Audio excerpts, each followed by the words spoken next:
Assalamualaikum warahmatullahi wabarakatuh. Selamat pagi anak-anak. Sebelum kita memulai pembelajaran bahasa Indonesia kita pada hari ini, marilah kita berdoa agar proses belajar dan belajar kita berjalan dengan lancar dan sukses. Berdoa dimulai.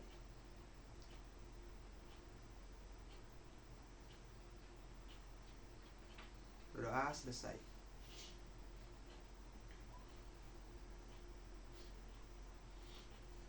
Anak-anak, hari ini kita akan belajar tentang puisi rakyat, khususnya pantun dan syair. Saya harap kalian semua dalam keadaan siap dan semangat untuk belajar. Mari kita fokus dan aktif dalam pembelajaran.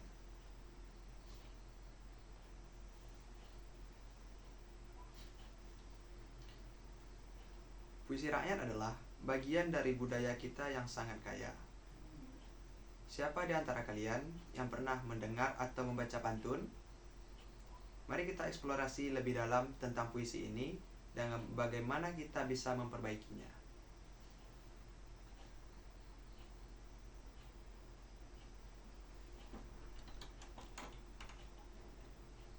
Siapa yang bisa menjelaskan apa yang kalian ketahui tentang pantun? Apa ciri-cirinya? Mari kita diskusikan secara bersama. Ya, pantun adalah bentuk puisi tradisional yang berasal dari budaya Melayu, yang juga populer di Indonesia dan Malaysia. Pantun biasanya digunakan untuk menyampaikan pesan, nasihat, atau perasaan dengan cara yang indah dan kiasan.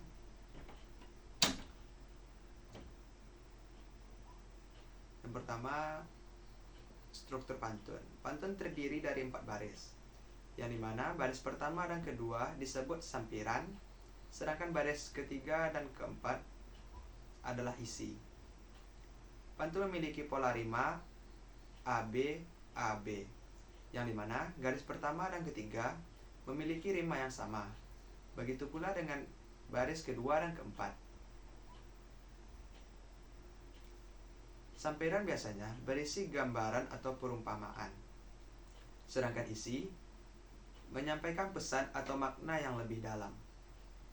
Pantun menggunakan bahasa yang indah dan kiasan, seringkali mengandung unsur humor, nasihat, atau kritik sosial. Setiap baris pantun biasanya terdiri dari 8 hingga 12 suku kata.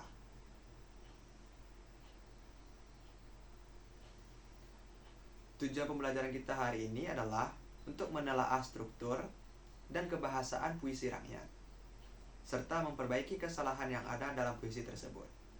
Kita akan mencapai kompetensi dasar melalui beberapa kegiatan.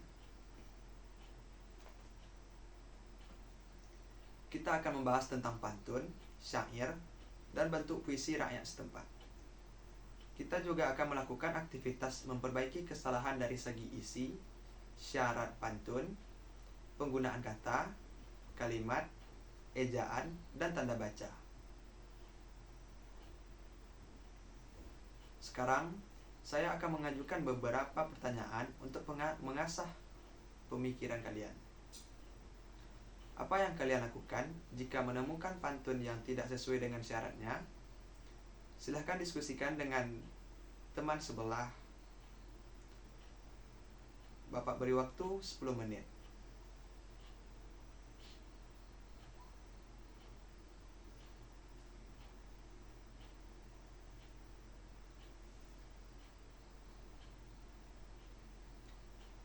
Baik, sekarang mari kita identifikasi beberapa contoh puisi rakyat yang ada.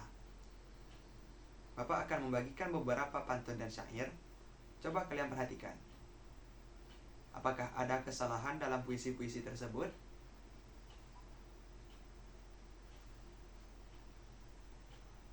Setelah kita menemukan contoh puisi, mari kita kumpulkan data. Kalian bisa mencari informasi dari buku atau internet tentang syarat-syarat pantun dan syair. Setelah kalian menemukannya, kita akan mendiskusikannya.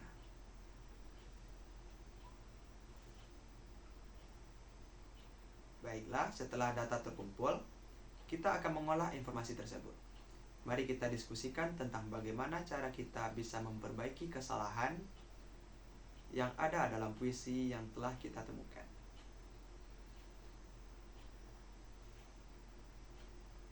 Selanjutnya, kita akan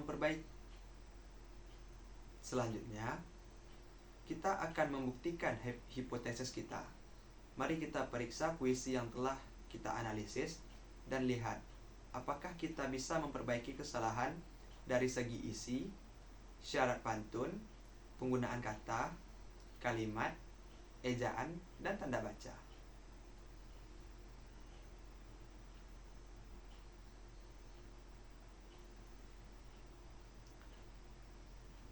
Baiklah anak-anak, mari kita refleksikan apa yang telah kita pelajari hari ini.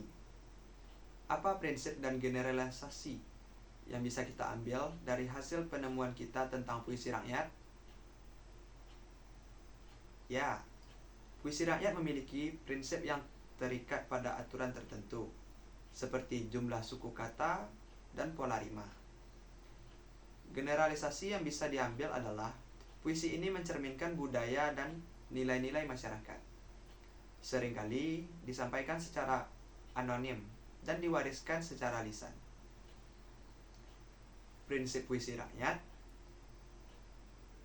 Yang pertama ada sastra lisan.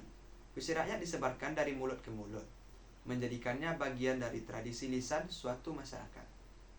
Yang kedua, anonimitas. Umumnya, pengarang puisi rakyat tidak diketahui, sehingga karya-karya ini dianggap sebagai warisan kolektif. Yang ketiga, aturannya yang ketat. Puisi rakyat mengikuti aturan tertentu, seperti jumlah suku kata, jumlah baris, dan rima yang harus dipatuhi. Yang terakhir, yaitunya pesan moral. Puisi rakyat seringkali mengandung nasihat, sindiran, atau humor yang mencerminkan nilai-nilai dan norma masyarakat. Selanjutnya, generalisasi tentang puisi rakyat. Yang pertama,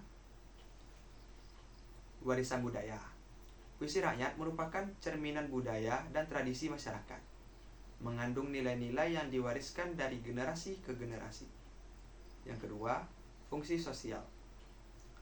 Selain sebagai hiburan, puisi rakyat berfungsi untuk mendidik dan menyampaikan pesan moral kepada masyarakat. Yang ketiga, variasi jenis. Terdapat berbagai jenis puisi rakyat, seperti pantun, gurindam, dan syair. Masing-masing dengan karakteristik dan tujuannya yang berbeda-beda. Yang terakhir, keterkaitan dengan kehidupan sehari-hari. Puisi rakyat seringkali berkaitan dengan kehidupan sehari-hari, adat istiadat, dan kepercayaan masyarakat setempat.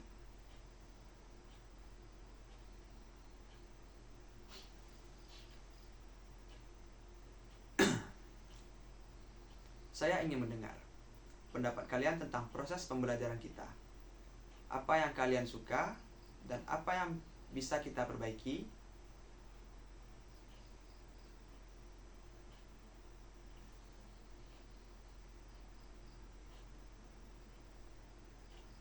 Baiklah, sebagai tugas, saya ingin kalian membuat satu pantun dan pastikan untuk memperhatikan syarat-syarat yang telah kita pelajari dan dikerjakan secara individu. Jangan lupa untuk mengumpulkannya pada pertemuan berikutnya. Dan untuk pertemuan berikutnya, kita akan membahas lebih dalam lagi tentang bentuk puisi rakyat setempat. Siapkan diri kalian dan jangan lupa untuk membaca materi yang telah saya berikan. Terima kasih atas perhatian kalian. Sampai jumpa di pertemuan berikutnya. Assalamualaikum warahmatullahi wabarakatuh.